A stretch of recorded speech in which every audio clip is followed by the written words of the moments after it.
坐骨神經痛食止痛藥有冇用咩？如果你成日覺得屁股、大小腿甚至足果麻痛冇力，尤其係單腳企特別嚴重，你就有坐骨神經痛。坐骨神經痛嘅成因係椎間盤突出、椎體下塌、椎孔狹窄，壓迫腰椎神經根，引發下肢放射性麻痛。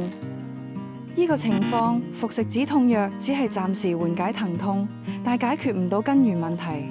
長期依賴止痛藥，甚至會導致胃潰瘍同腎衰竭等嚴重後遺症。咁已經80幾歲，睇醫生西醫都長期俾佢止痛藥啦。咁啊連續食咗幾年之後，有冇10年啊？接近啦。腹膜炎啊穿咗之後咧，作4日就走咗啦。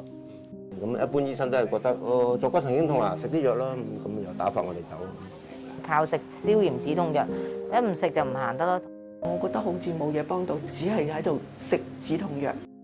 好彩，我哋萬德醫療研發咗獨特精準攜帶式嘅腰部牽引器 B18C， 佩戴牽引器之後，拉開椎體，突出嘅椎間盤縮翻去，從根源解決坐骨神經痛。呢個簡單攜帶式設計，容許患者自己隨時隨地不求人扭動調校牽引力度。Now I've got this, it's made a huge difference already, and I've only been wearing it just for like an hour or so. There's no pressure on my back, no pain. 好開心啦，覺得有90%係好翻嘅。就算我除咗呢個牽引器之後，都係適應到係冇咁痛啦。咁之前我啲止痛藥啊，對我嚟講可能係舒緩一陣間嘅啫。但係呢一個萬德呢個牽引器咧，咁對我個幫助咧，我覺得係好大。冇風險，更實惠，超過5000位客戶滿意。